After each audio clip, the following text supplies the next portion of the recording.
السلام علیکم ورحمۃ اللہ وبرکاتہ۔ پیارے دوستو، ایک لڑکا قبرستان کی طرف سے گزر رہا تھا۔ اچانک اسے کتوں کے بھونکنے کی آواز آنے لگی۔ جب اس نے قبرستان میں جا کر دیکھا تو کتوں کا ایک گروہ قبر کے پاس عجیب طرح سے آواز نکال رہا تھا۔ جب اس قبر کو کھولا گیا تو کیا نکلا، آگے ہم آپ کو بتائیں گے۔ اگر آپ نے ابھی تک اس ویڈیو کو لائک نہیں کیا ہے تو ابھی لائک کریں اور اس چینل کو سبسکرائب کر کے بیل آئیکن کو بھی ضرور دبا دیں۔ تو چلیے شروع کرتے ہیں۔ دوستو، گاؤں دیہات کا ایک نوجوان گاؤں سے باہر ایک فیکٹری میں نوکری کیا کرتا تھا، لہٰذا اس گاؤں سے نکل کر چند دوری کے فاصلے پر فیکٹری کا سفر طے کرنا پڑتا تھا، اور یہ نوجوان کسی بھی گاڑی یا سواری کا سہارا نہیں لیتا تھا، بلکہ روزانہ اپنے کام پر پیدل ہی جایا کرتا تھا، اور اس کا یہ کہنا تھا کہ روزانہ پیدل چلنے سے میری ورزش ہو جاتی ہے اور میں اپنے آپ کو فٹ محسوس کرتا ہوں۔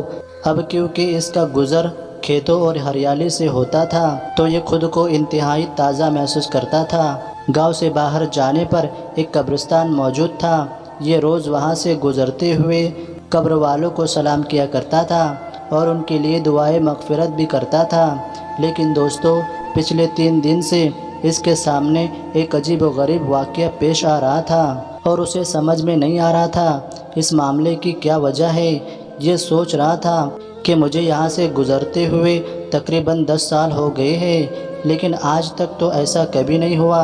اصل میں دوستو، پچھلے 3 دن سے اس کے ساتھ کچھ ایسا ہو رہا تھا کہ جب بھی وہ قبرستان سے گزرتا تو اس کو قبرستان کے اندر سے کتوں کے بھونکنے کی آواز تیز تیز آتی تھی۔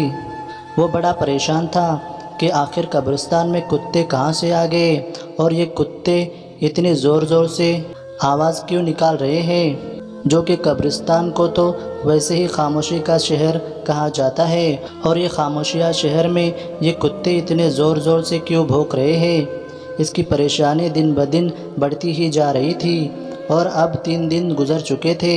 آخرکار اس نوجوان نے یہ فیصلہ کیا کہ آج وہ قبرستان کے اندر داخل ہوگا اور دیکھے گا کہ کس جگہ یہ کتے کھڑے ہو کر یہ کتے بھونک رہے ہیں، اور آخر پورا ماجرا کیا ہے۔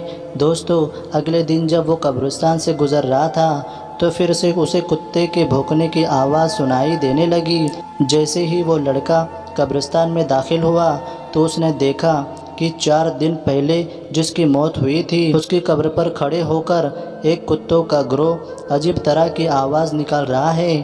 وہ بہت پریشان ہوا اور کہنے لگا، ابھی تو یہ 4 دن پہلے یہ قبر تیار ہوئی، تو ایسا کیا معاملہ ہوا کہ کتے اس کی قبر پر کھڑے ہو کر بھونک رہے ہیں۔ اس نے جب یہ دیکھا تو یہ فیصلہ کیا کہ وہ گاؤں میں جا کر پنچایت میں اس بات کے بارے میں سب کو بتائے گا کہ ابھی جو شخص اس دنیا سے 4 دن پہلے چلا گیا تھا اس کی قبر پر پچھلے 3 دن سے کتے بھونک رہے ہیں۔ لہٰذا شام کو وہ اپنے کام سے فارغ ہو کر واپس آتا ہے اور آ کر تمام حال گاؤں والوں کے سامنے بیان کرتا ہے۔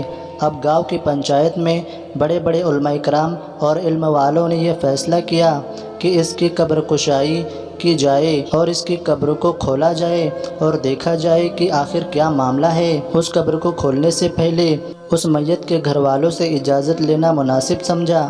چنانچہ وہ لوگ گھر پہنچے اور سارا حال بیان کیا۔ اس قبر والے کے بھائی نے کہا کہ اگر آپ یہ دیکھنا چاہتے ہیں کہ اندر کیا معاملہ ہے تو ہماری جانب سے آپ کو اجازت ہے، لیکن ہم آپ کے ساتھ نہیں آئیں گے۔ آپ خود اکیلے جا کر اس قبر کو کھول کر دیکھ سکتے ہیں۔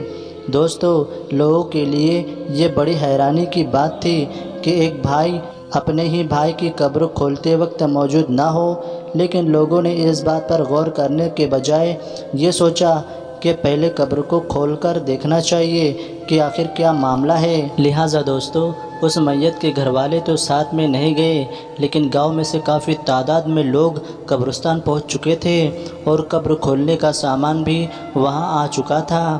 اور جب اس قبر کو کھولنے کا عمل شروع کیا گیا تو وہ کتے جو پچھلے کچھ دنوں سے اس قبر پر کھڑے ہو کر عجیب و غریب آواز نکال رہے تھے، وہ بھی آس پاس موجود تھے اور قبر کے آس پاس منڈراتے رہے اور گاؤں والوں کو دیکھتے رہے۔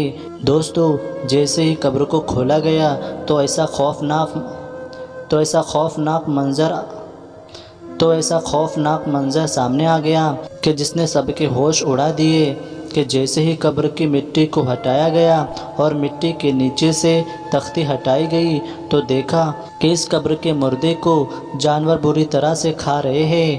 یہ منظر دیکھ کر لوگوں کی چیخیں نکل گئی اور وہ فوراً اس کی قبر کو بند کر کے گھر کی طرف آنے لگے، کیونکہ اس مردے کو جانور اتنی بری طرح سے کھا رہے تھے کہ جو وہاں پر موجود تھے ان پر کپ کپی طاری ہو گئی، اور انہوں نے اسی میں اپنی بھلائی سمجھی کہ قبر سے جتنا ہو سکے دور رہنا چاہیے۔ لیکن دوستو، سوال یہ پیدا ہوتا ہے کہ آخرکار اس کا ایسا وہ کون سا گناہ تھا جس کی وجہ سے قبر میں اتنا خوفناک عذاب ہو رہا ہے؟ دوستو، یہ بات جاننے کے لیے لوگ دوبارہ اکٹھے ہوئے، اس میت کے گھر دوبارہ پہنچے اور پوچھا کہ تمہارے بھائی نے ایسا کیا کیا تھا کہ جس کی وجہ سے اس کی قبر میں اسے اتنا سخت عذاب ہو رہا ہے؟ ابھی اس کا انتقال ہوئے 2 سے 3 دن ہی گزرے ہیں اور قبر میں اتنی بری طرح سے اسے جانور کھا رہے ہیں۔ اس میت کا بھائی کہنے لگا کہ میں یہ جانتا تھا کہ جب آپ قبر کو کھولو گے تو آپ لوگوں کے سامنے ایسا ہی کوئی منظر آ جائے گا، اس لیے میں نے آپ کے ساتھ جانے سے انکار کر دیا تھا، کیونکہ میں اس کی وجہ جانتا ہوں۔ لوگوں نے سوال کیا کہ بتاؤ آخر اس کی وجہ کیا ہے؟ اس شخص نے کہا، میرا بھائی کوئی شریف آدمی نہیں تھا، وہ دراصل ایک شرابی تھا جو کہ سارا دن نشے میں پڑا رہتا تھا، نہ اسے گھر کی پرواہ تھی نہ گھر والوں کی۔ اس کی زندگی کا مقصد صرف اور صرف عیاشی کرنا تھا، اور وہ شراب پی کر اپنے رشتوں کے معنی بھی بھول جاتا تھا، یہاں تک کہ وہ ہماری ماں کو گالیاں دیتا تھا اور باپ کے ساتھ بھی لڑائی جھگڑے کرتا تھا، اور جب اسے شراب پینے کے لیے پیسے نہیں ملتے تھے تو ایسے بدترین گناہ کرتا تھا جس کے بارے میں میں آپ کے سامنے بیان بھی نہیں کر سکتا۔ یہ وہ تمام گناہ تھے جس کی وجہ سے اس کی قبر میں اس کو اتنا خطرناک عذاب ہو رہا ہے۔ یہ وہ گناہ تھے جس کی وجہ سے اس کی قبر میں اس کو اتنا خطرناک عذاب ہو رہا ہے۔ ہم یہ جانتے تھے کہ اس کا انجام اسی طرح کا ہونے والا ہے۔ دوستو، امید کرتے ہیں کہ اس واقعے کے بعد آپ کو اس بات کا اندازہ ہو گیا ہوگا کہ نشہ شراب کتنی بڑی لعنت ہے اور کیوں دین اسلام نے اسے پینے اور اسے دور رہنے کا فرمایا ہے۔ دوستو، اسلام میں شراب پینا، بیچنا، خریدنا سب حرام ہے۔ ہر مسلمان کو چاہیے کہ اللہ اور اس کے رسول حضرت محمد صلی اللہ علیہ وسلم نے جن جن چیزوں کو حرام قرار دیا ہے ہم اس سے اپنے آپ کو بچائے اور اپنے نسلوں کی بھی حفاظت کرے۔ اللہ تعالی ہم سب کو کہنے سننے سے زیادہ عمل کرنے کی توفیق عطا فرمائے، آمین یا رب العالمین۔ دوستو، امید کرتے ہیں آج کی یہ ویڈیو آپ کو ضرور پسند آئی ہوگی۔ ویڈیو پسند آئی ہے تو اسے اپنے دوستوں اور رشتہ داروں میں بھی شیئر کریں، اور مزید اسی طرح کی ویڈیوز کو پانے کے لیے چینل کو سبسکرائب کر کے بیل آئیکن کو بھی ضرور دبا دیں۔ ہم ملتے ہیں انشاءاللہ ایسے ایک کامیاب ویڈیو کے ساتھ، تب تک کے لیے اجازت چاہتا ہوں۔ السلام علیکم، اللہ حافظ۔